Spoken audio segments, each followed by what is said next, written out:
What is it something that makes you lose all track of time? If you think about, maybe it's Roblox, maybe it's gaming, and maybe you have a future game designer on your hands. Maybe it's something else. Nurture those passions.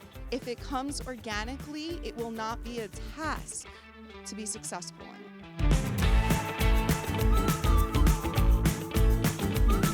Good morning, everyone. I'm going to ask you to take a little journey back with me to your childhood. Imagine you wanted to be a ballerina. Some dance classes would have helped, right? Or a firefighter, perhaps a little chemistry to learn how to put out fires. Any other professions that you would like to do?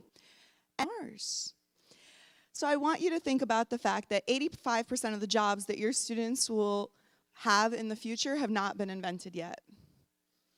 Some of the jobs you currently have were not real careers back in the day when your parents were telling you to think about what to do with your future.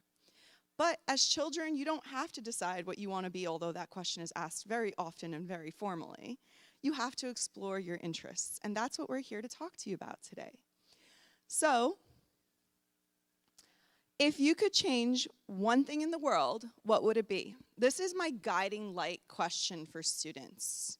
Oftentimes, when we think of our future, when we think of colleges, the most popular question is, well, what do I do for community service? Or how do I help? That's the most common question I come across when I deal with parents. And the answer is very, very simple. Do what comes naturally to you. See where your passion and your heart lies. If it's an extension of yourself and something you already care about, it is not going to seem like a chore. So I ask the question again. If you could change one thing, close your eyes, snap your fingers, make it happen, genie in a bottle, whatever it is, if you could fix one thing, it could be in your community, it could be in the world, it could be something as simple as, I'm a dog lover, and I don't want there to be any stray dogs. I want there to be a home for every single one. We recently donated a dog bed to the dog pound the other day, and I literally almost took every single one home. It's very, very natural for us to want to help. It's in our nature. So what is it that you do or that your child does that would be a natural extension of what it is that you care about? And there we are, our guiding question. What do you want to know more about? Remember we talked about going to Mars? What is your guiding light? What interests you? What piques your interest? Is it, why are we all sick all the time? How do pandemics happen? Or is it, why can't my flowers grow? I can't keep a plant alive to save my life.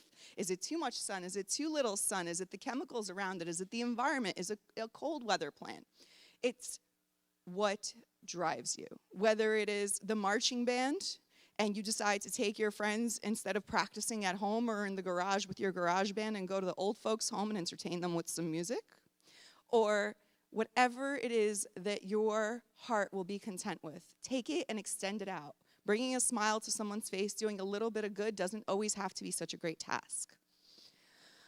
What is it something that makes you lose all track of time? This is actually a really popular college essay topic, believe it or not. And so if you think about, maybe it's Roblox, maybe it's gaming, and maybe you have a future game designer on your hands. Maybe it's something else. Nurture those passions. If it comes organically, it will not be a task to be successful in it. So, how do colleges know what your kids are up to when they're here in high school? People always say, what's the Common App activity list? What is this? What am I doing? And every time I have a junior meeting, I tell them, you may not have realized it, but you've done a lot since you started high school. Anything you do in your free time that does not involve going to class and studying for school or your SATs or your ACTs counts, whether it's community service, whether it's volunteering, whether it's activities, whether it's, playing competitive sports in or out of a league, whether it's fantasy football, whatever the case may be. What is it? What are you doing? And how do the colleges know about this? So as we sit down to work on college applications with the juniors, we do something called the Common Application. That is a place where all your stuff goes together. It gives them an overall picture of who you are.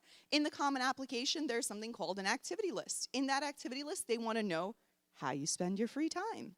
So how do you spend your free time? Maybe you're a part of a club. Maybe you're a part of a sport. Maybe you start an initiative. Maybe you volunteer in your church or your temple. Maybe you're doing something that you don't even think counts. Maybe you're a dog walker, a house sitter. Maybe you are creating a project and doing science research on your own. Maybe you babysit. Maybe you have family obligations. Maybe you've decided to be a super awesome internet guru and resell sneakers or something like that. And you've got a side hustle that's happening. It's all counting towards your extracurriculars. And so you can list up to 10 on your common application and 5 awards or accolades. It could be National Honor Society. It could be something else that you've won that you're very proud of. They are looking to see what you're doing. And you'll sit with your college counselor. We'll go over and curate that list with you. We'll determine, what order suits you. Maybe we'll be able to see some gaps in your resume. Maybe there's not that much leadership. Or maybe there is and you just haven't realized you've been a leader, just maybe from behind the scenes. It is very possible that your child is already doing so much more than you realize that they don't even give themselves credit for. So we also have a lot of colleges that are willing to accept a resume, which is wonderful because that is part of the component of what we do with them as juniors. We put together a resume which eventually converts this common activity list because we have a very short amount of character space to write down what it is they're doing and highlight what they've accomplished. And then once they have a resume, they have an activity list, they've listed some of their awards, some colleges still offer interviews. And in that case, they get to talk about those things that may not necessarily be represented on their applications. So there's always an avenue to discuss their passions. Now, why do colleges care? Well, if I were a student and I showed up and I said, I went to school and I got a 1600 and I got all A's, would you let me in? You're a really good school. You have a line out the door. Do you want me there? Maybe. What if I told you I did all that and I helped improve my community and I started a club or activity and I was in speech and debate and I played sports and I volunteered at the Special Olympics and I Give Kids the World every year? Am I more competitive than the previous version of me that you just heard about? They want to know what you're up to. But they want to know what you're up to because they're not just thinking, can I brag about you? They are thinking about the fact that you are becoming part of their family. Much like the Trinity family that we have here, they're thinking about your role on campus. Are you going to be a community builder? What will you give back? How will you add and contribute to the value and the diversity of people here on campus, whether it's with your interests, your perspectives, or your personality?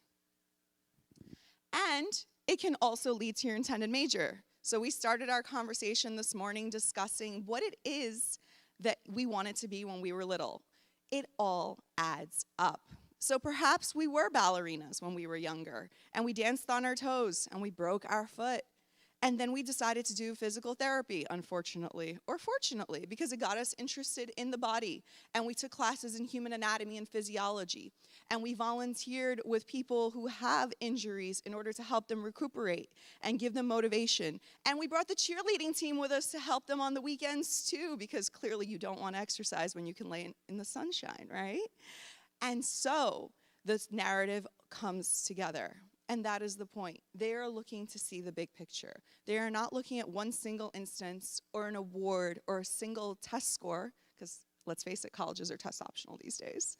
What they are looking to see is how it builds, how these interests have compounded, and what does it say? How does it tie together? And so if your major is going to be pre-med, I think that's a pretty compelling story of why you want to learn and what you've done in the field, not just the kid who volunteered at the hospital and filed papers. All right. And so when we talked about being part of the college campus community, one of the popular words you're going to hear is the word fit. It helps determine fit.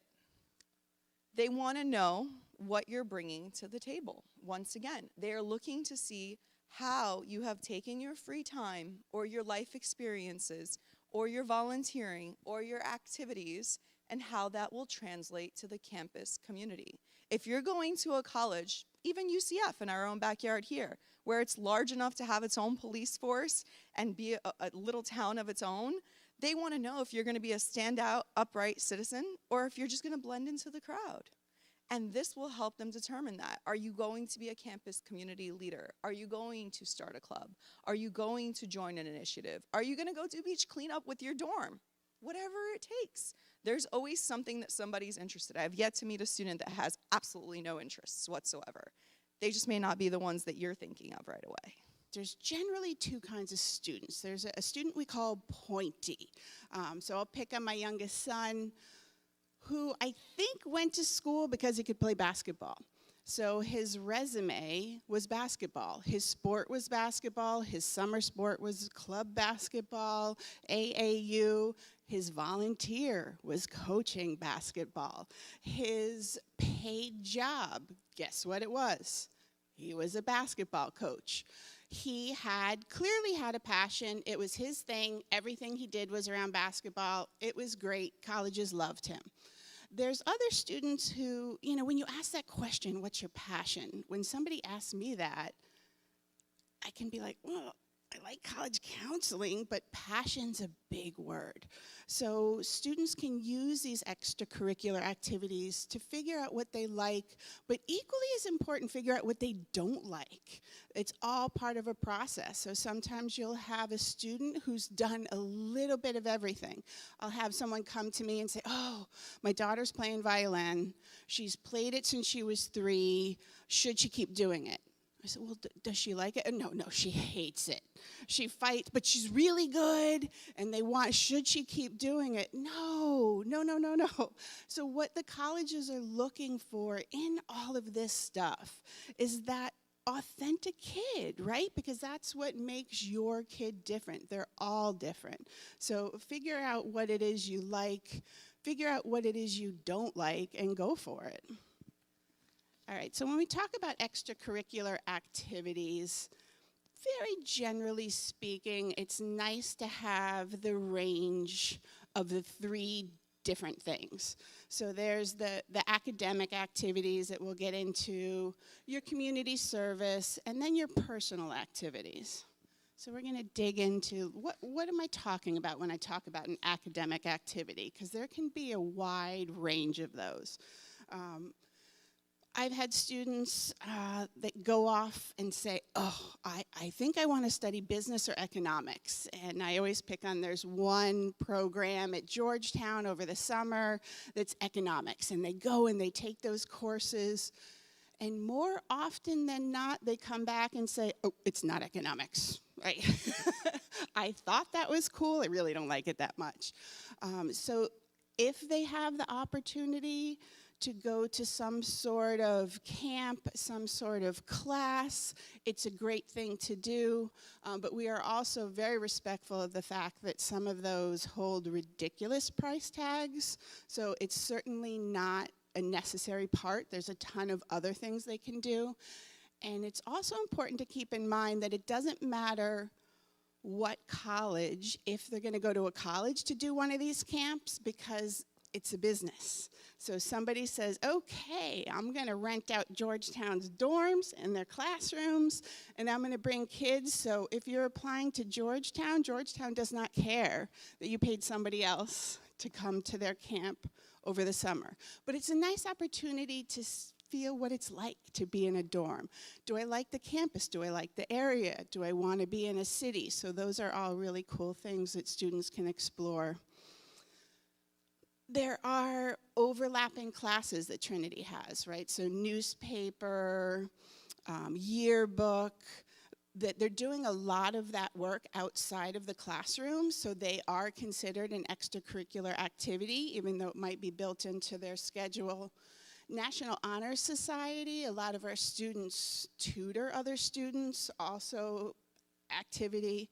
So it's important to discover what they like, but it can also, like Maya was saying earlier, show a college. So you don't need to apply to a specific major, but if you are and you have done things, you're showing the college, look, I've experienced some of this. I think I know what I want to do. So community service, just on a whole side note before we jump into that, is not required. Hours are not required to graduate from Trinity Prep. Hours are required for Bright Future Scholarship, which is an in-state scholarship.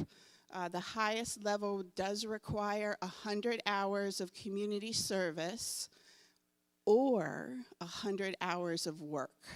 So that's new, but it's not 50 hours of work and 50 hours of community service. It's one or the other.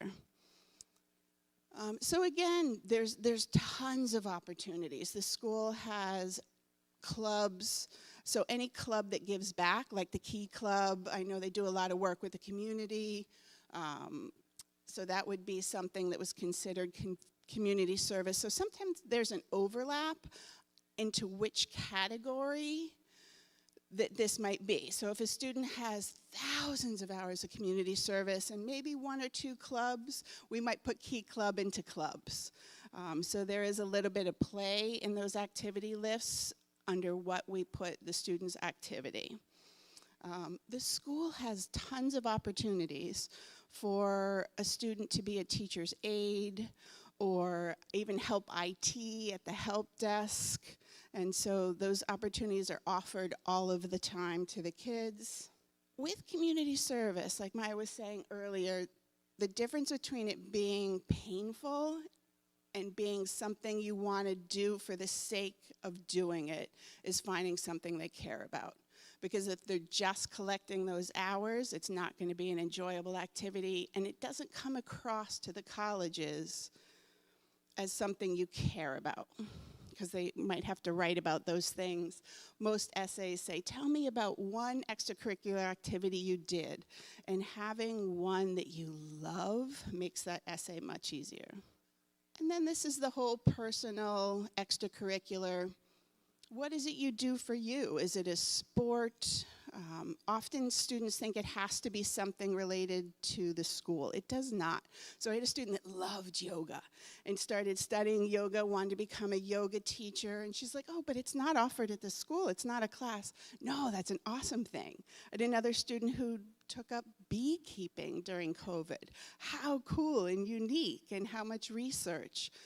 So, dig into the student. Are they taking tennis lessons? Do they like to mountain bike? It doesn't have to be a group activity to be a personal ECA. Lessons. Maybe I'm interested in fashion, and I take a class online to learn how to make clothes. And my last favorite one is colleges love employment. So I would argue that a student spending their summer at the counter at Chipotle is earning money, but learning so much more. I mean, what a challenging thing. You're learning to deal with coworkers, you're learning to deal with customers. So there's a lot to be said for a student who has a job as well. All right, so we've talked about all these cool things. And my boys would come home and I'd be like, hey, is there stuff offered at the school? I'm like, no. Where do you find these? I don't know. So we have on the Trinity website, if you're not aware of it, is a list of, I think for high school, it's got to be close to 100 different clubs. There has to be something. There is no reason for any student at Trinity, because it's held during the day. If they're not already in a club or two, have them join.